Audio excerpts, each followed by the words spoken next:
শুধু ওই শিল্পী সমিতিতে না বসে থেকে শিল্পের জন্য, এই শিল্পের জন্য এবং সিনেমার জন্য যদি আরও বিভিন্নভাবে তাদের সহযোগিতাগুলো বা কর্মের জায়গাগুলো রাখে, আমি মনে করি তাহলেই এটার হবে। শুধু অফিস করে আর সমিতি করে সমিতির অফিসে বসে কিছু না করে শুধু সমিতি বানিয়ে লাভ নেই। সেটা সব সমিতির ক্ষেত্রেই, আমি শুধু ওনাদের কথাই বলছি না। আমার মনে হয় যে সমিতি থাকা উচিত, কিন্তু সমিতির বেশ কিছু কর্মকাণ্ডও থাকা উচিত। সে কর্ম এবং কাণ্ড দুটো যদি থাকে তাহলে সব ঠিক। এটা বলা হয় যে ইলেকশন মানেই টাকার ছড়াছড়ি, এটা হয়, এটা অস্বীকার করার তেমন কিছু নেই। হয়তো কখনো কম হয়, কখনো বেশি হয়। যদি না হয়ে থাকে তাহলে এর থেকে ভালো ইলেকশন তো আর বা ফেয়ার যে জিনিসটা সেটা তো হতেই পারে না। আনন্দঘন পরিবেশ সবসময় ভালো লাগে, মাঝে মধ্যে একটু বিষাদময় হয়ে যায়। আসলে হয় কি, সংসারে বাবা মা সন্তানরা থাকলে কখনো কখনো একটু কথা কাটাকাটি হয়। তো আমরা বাবা মা, এরা হচ্ছে সন্তান, অর্থাৎ শিল্পী সমিতি, আমরা পরিচালক প্রযোজক সমিতির লোক। তো সেটাকে ছাপিয়ে, সব কিছুকে ছাপিয়ে যখন আবার একটা পারিবারিক মেলবন্ধন হয়, তখন সেটা অনুভব করতে খুব ভালো লাগে।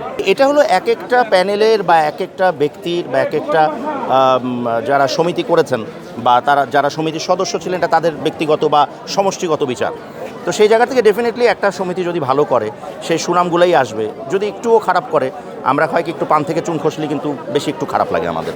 তো সেই জায়গা থেকে হয়তো ওই সমিতির চেষ্টা ছিল। এখন যারাই আসবেন তারা যেন আগের যে ভুলগুলো আছে যদি থেকে থাকে সেগুলো শুধরে যেন ভালো কিছু হয়, শিল্পীদের কল্যাণমূলক কোনো কাজে তারা সবসময় নিয়োজিত থাকতে পারে, তাহলেই তো আমার মনে হয় শিল্পী সমিতির সাকসেস।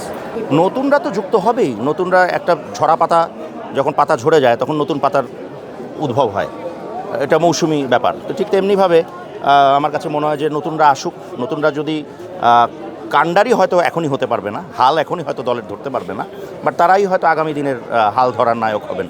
তো তাদেরকেও শুভেচ্ছা। আমি সবসময় নতুনদের পক্ষে আছি, নতুনদেরকে আমি পজিটিভ দিক থেকেই দেখি। আমি তো বিশ্বাস করি সব কিছু সুষ্ঠুভাবে হবে।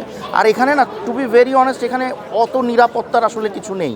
আমি আগেই বলেছি পরিবার, এখন পরিবারের মধ্যে যদি পুলিশ ঢুকে যায় বা নিরাপত্তা ঢুকে যায়, তারা অবশ্যই ভালো, তারা দেশের এবং দশের কল্যাণে আছে। বাট আমাদের এই জায়গার এতটুকু দায়িত্ব যদি আমরা নিজেরাই নিতে পারি, তাহলে আমার মনে হয় এত প্রশাসনিক যে ইনভলভমেন্টস সেগুলো না হলেও চলে। তারপর দেন এগেইন যেটা হয়েছে সেটা ভালোই হয়েছে।